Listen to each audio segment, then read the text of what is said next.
Imagine for a second being the most famous woman in the entire world. Like, Go. you are the undisputed queen of the silver screen. Right. You are the absolute highest paid star in Hollywood. Your face is recognized in virtually every country on Earth. Yeah, everyone knows exactly who you are. Exactly. And then right at the absolute height of your power, at the age of 36, And just walk away. you just walk away. And you don't just quietly retire to a beach somewhere either. You completely vanish in plain sight. Right. You spend the next 50 years wandering the streets of New York City in giant sunglasses, just dodging cameras, avoiding parties, and absolutely refusing to explain to anyone why you gave it all up. It really is the ultimate Hollywood mystery. It totally is. Yeah. And exploring that mystery is exactly what we're doing in today's deep dive. As you listen today, we're going to be looking at the life of Greta Garbo. Yeah, she wasn't just a movie star. She was literally dubbed the Swedish Sphinx. Wow, the Swedish Sphinx. Right. She was a woman whose face defined the golden age of Hollywood, but whose intense, lifelong desire for privacy created this intoxicating mythology that we are honestly still trying to figure out today.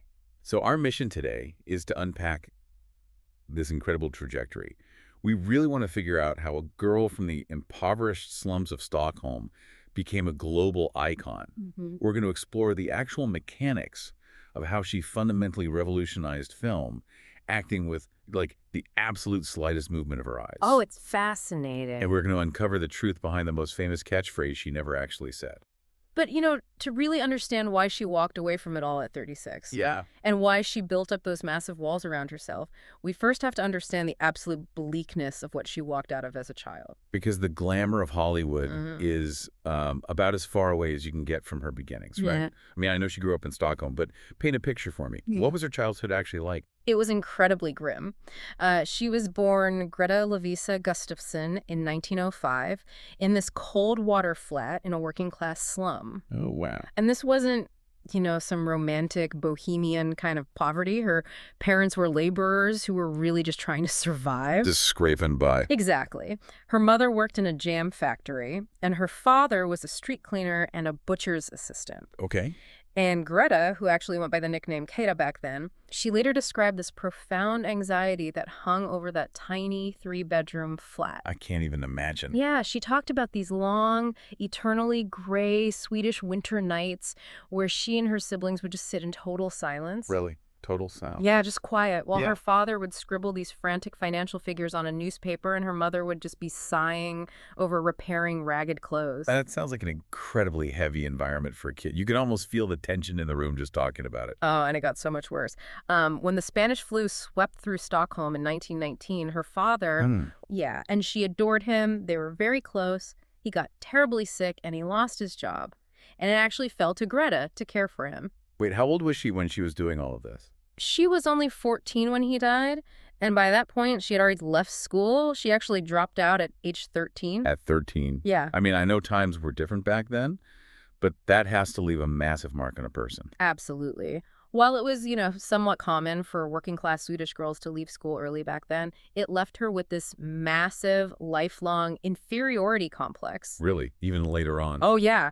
Even when she was literally the most famous woman in the world, surrounded by brilliant writers and directors, she constantly felt uneducated. She felt like an imposter who just didn't belong in those sophisticated circles. Okay, let's unpack this for a second, because there's a huge disconnect here that I'm trying to wrap my head around. Sure. You have a shy, highly anxious teenage girl with a deep inferiority complex. She's grieving her father, and I know from the sources that to help her family survive, she takes a job as a soap lather girl in a local barbershop.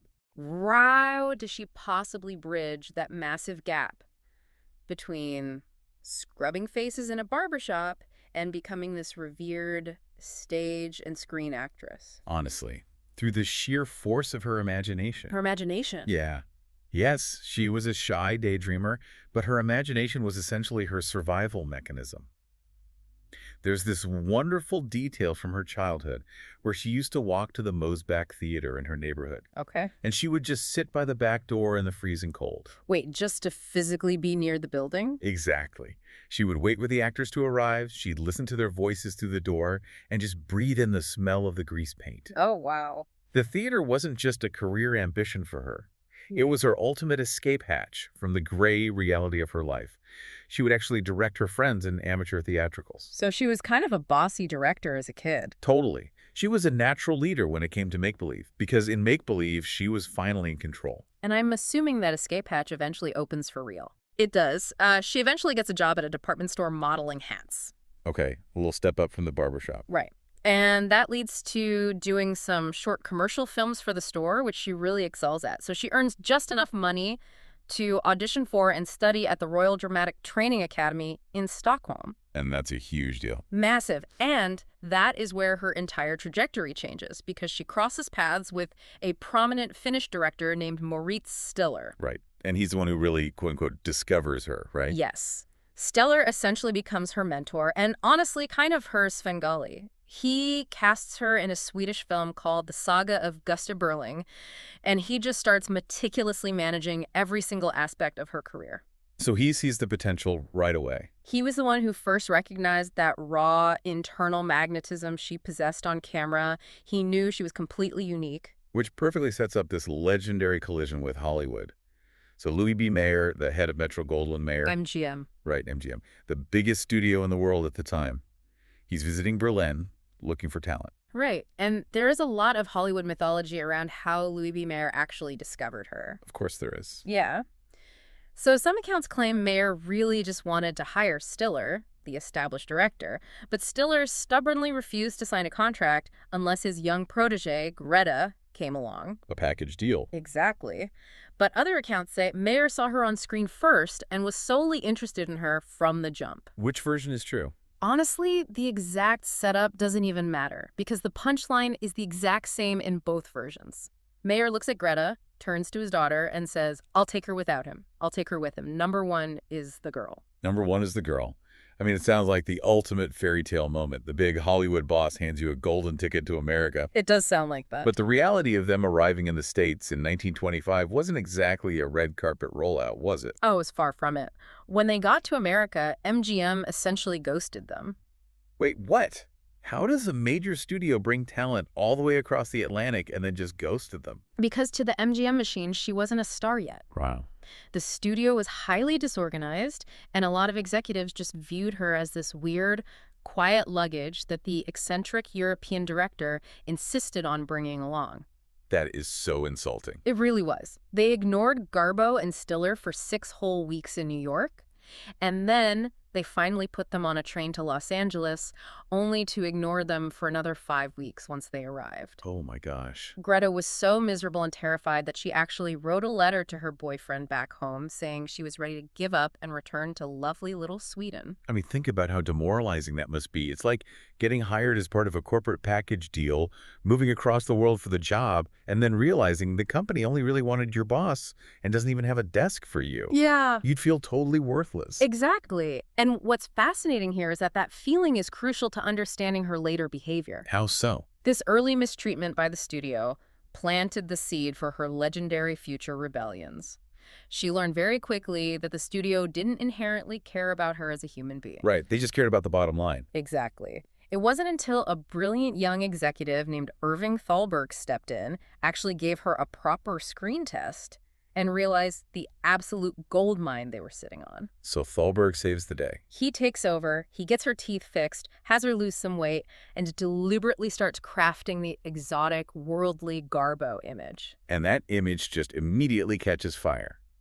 Because by 1926, she makes her third American movie, a silent film called Flesh and the Devil, starring opposite the massive heartthrob John Gilbert. Oh, yeah. And she becomes an overnight international sensation. The chemistry between Garbo and Gilbert was completely explosive. And the thing is, it wasn't acting. It was incredibly real. They were actually together. Yeah, it immediately translated off screen and they moved in together. Yeah. Her performances in these silent films were making insane profits for MGM. By 1928, she actually usurped Lillian Gish as the studio's reigning box office queen. But here's where it gets really interesting because with that massive fame, the walls start going up. This is where the Swedish Sphinx is really born, right? Yes. Because she starts implementing these incredibly strict, honestly kind of bizarre boundaries on set. She does. She starts demanding that black flats, these giant dark screens, be put up entirely around her set while she's filming. Just to block everyone out. Completely. She completely bans all visitors. And she doesn't just ban the public case. She bans the studio executives from watching her work. Which is wild. She famously explained it by saying, "If I am by myself, my face will do things I cannot do with it otherwise." Okay, wait. I have to push back here. Sure. She is an immigrant in her early 20s. Her English is still a work in progress. And she is telling the literal bosses of MGM, these notoriously ruthless studio heads who controlled everything, that they are banned from her set. Yeah. How on earth did they not just fire her on the spot for being a total diva? Because she was making them way too much money. Ah, of course. And more importantly, the executives saw the dailies, they saw the footage, they realized that her isolation wasn't just a diva trip, you know? It was the essential ingredient to her genius. Explain that a bit more. Well, you have to understand how silent film acting worked before Garbo. It was largely carried over from the theater. Actors were performing for the back row. Right. So if a character was scared, the actor threw their hands up and bugged their eyes out. If they were in love, they clutched their chest and swooned. Very pantomime. Very exaggerated. Exactly. But Garbo brought a subtlety that fundamentally changed how movies were physically made. She forced the camera to come to her. Clarence Brown, who directed her in 7 films, he explained the mechanism perfectly. He said that with Garbo, you could see thought. You can see thought. Wow, that is a beautiful way to put it. It really is. And practically, it meant she didn't have to contort her face to show complex emotions. She would just, slightly tighten the muscles around her eyes or let her shoulders drop a fraction of an inch. Just micro expressions. Right. And to capture that, directors had to use extreme close-ups and very specific lighting. And for Garbo to reach that level of internal vulnerability, to dredge up that real emotion, she couldn't have a producer chomping on a cigar 10 feet away. She needed the isolation. She needed the black screens. It's like a modern sensory deprivation tank. She needed total isolation to manufacture the vulnerability we saw on screen. Yeah. And it's such a fascinating psychological irony. Oh, entirely. Think about it.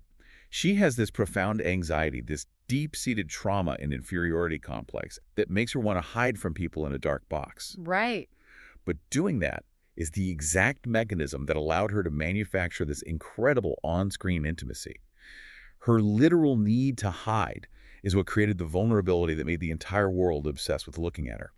Fame was essentially a byproduct of her trauma response. That is exactly the dynamic. The supreme irony is that the harder she pushed the world away, the more desperately the public wanted a piece of her. But just as she masters this silent, subtle world, a massive technological disruption hits Hollywood. Sound.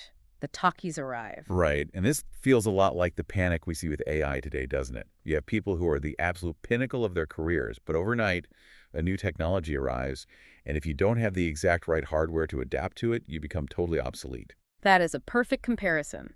Hollywood was terrified. Huge silent stars were losing their careers overnight because their voices didn't match their faces, or they couldn't memorize dialogue, or they just couldn't act while speaking naturally. And MGM was particularly terrified for Garbo. Oh, they were paralyzed by it. They actually delayed her transition to sound as long as they possibly could. They were so scared that her deep voice and her heavy Swedish accent would completely break the magical spell she had cast on the audience. But they can't hold out forever. So in 1930, they finally released the film Anna Christie. And the marketing department comes up with one of the greatest taglines in history. Garbo talks. Garbo talks. It's so brilliant. And the public held its collective breath. 16 minutes into the movie, she walks into a bar, looks around, and delivers her first iconic line. Oh, I love this line. She says, "Give me a whiskey, ginger ale on the side, and don't be stingy, baby." It's perfect. Yeah. The voice wasn't a flaw at all. It was a feature. It was just as hypnotic and world-weary as her face. And the film absolutely shatters box office records. She survived the transition that killed so many other careers. And by 1932, Garbomania is at its absolute peak. And this is the moment she really flexes her power. Okay, what does she do? She realizes she is the studio's biggest asset, so she demands a new contract with a salary of $300,000 per film. which, just to contextualize for everyone, is a staggering, mind-boggling amount of money in the middle of the Great Depression. It was unheard of.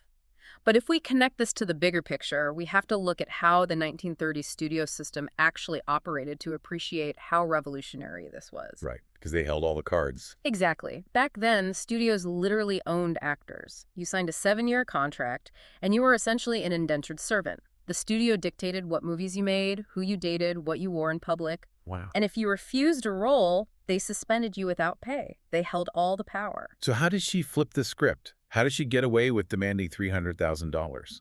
Leverage. Plain and simple. While most stars relied entirely on the American box office, Garbo was a global phenomenon. Her films were basically printing money in Europe. Ah, so she had the international market cornered. Right. MGM knew that if they lost her, they lost their international empire. So she didn't just demand money, she demanded unprecedented creative control. Like what? For example, for the film Queen Christina, MGM desperately wanted to cast massive established heavyweights like Laurence Olivier or Charles Boyer as her leading man. Right. Garbo said no. She forced the studio to cast her former lover, John Gilbert. Which is wild, because his career was actively failing at that point. He was one of those silent stars who hadn't made the transition to sound successfully. The studio executives must have been terrified he would tank their expensive movie.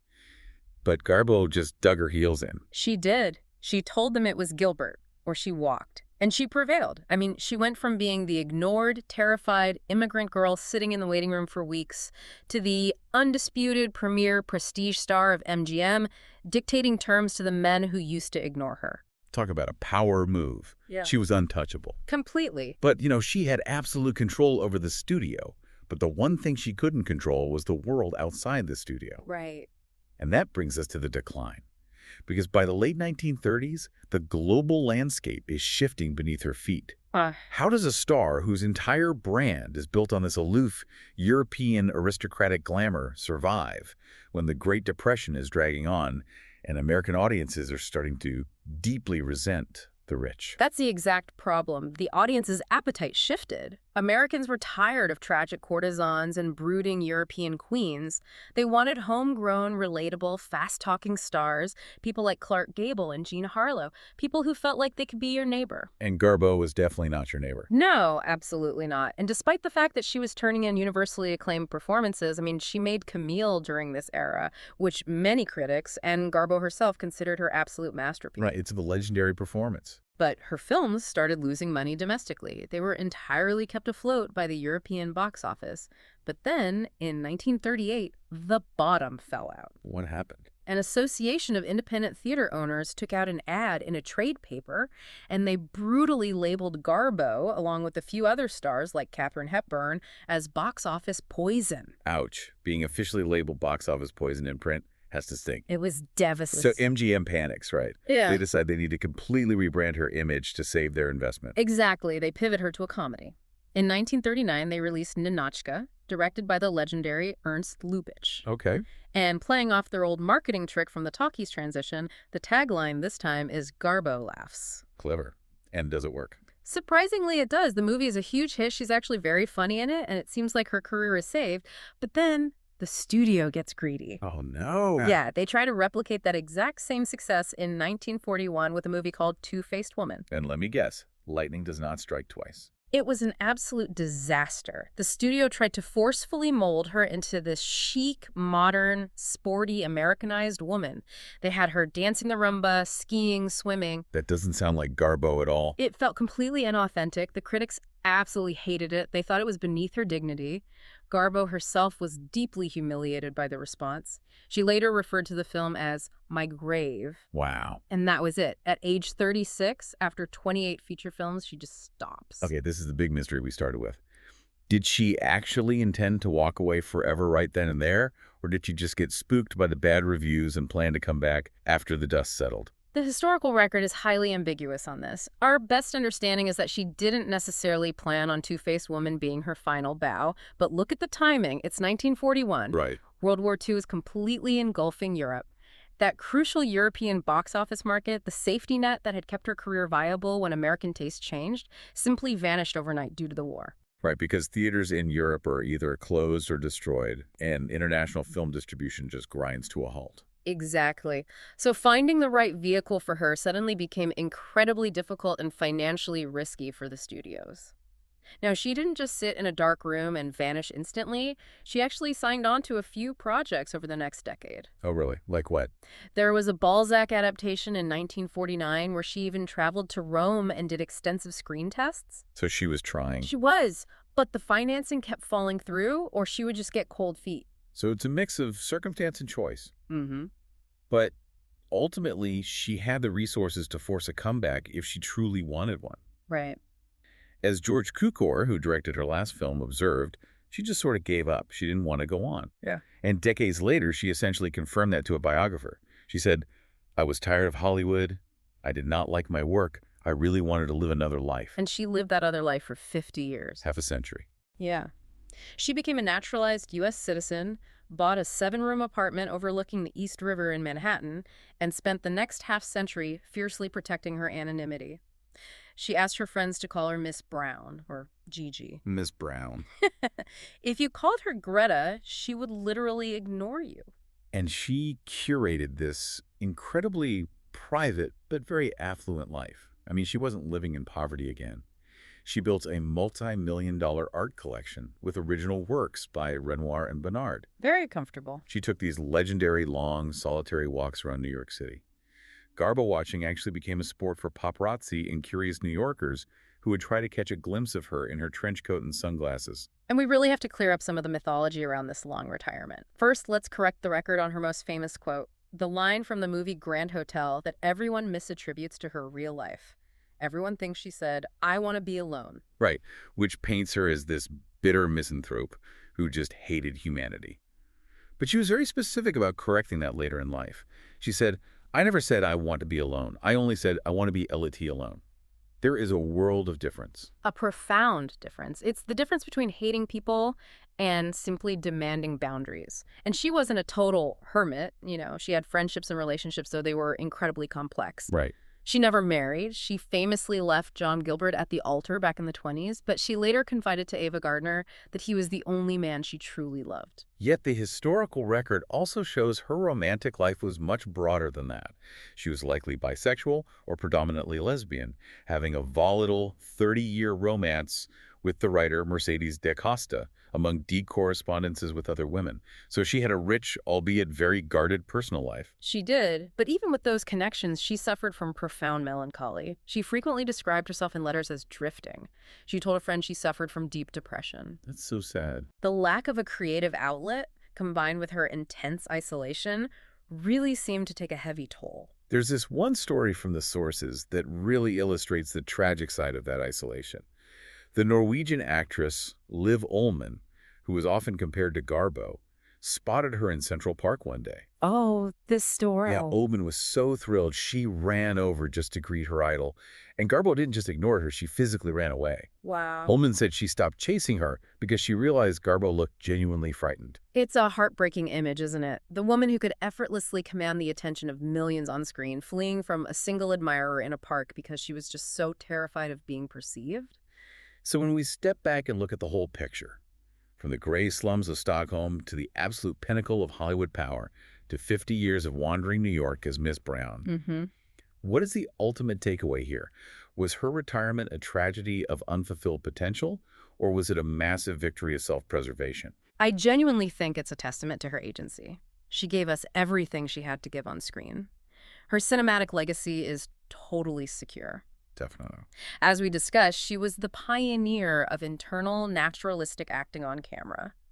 Gregory Peck even called her an early practitioner of the method, meaning she wasn't just pantomiming emotions. She was psychologically dredging up her own real trauma to feel it in the moment. She changed the game. She permanently changed the art form. And once she felt she had given enough, she reclaimed her life from a machine that would have happily consumed her. She made her faces, as she once told David Niven, and then she was done. Exactly. We started this deep dive talking about the ultimate Hollywood mystery. Garbo walked away from fame exactly when most people would have sold their souls to keep it. Yeah. Think about the modern era we live in now.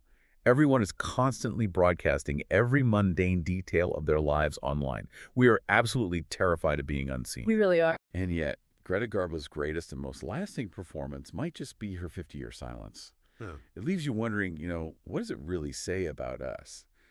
That the star who flat out refused to look at us is the one we still can't take our eyes off of.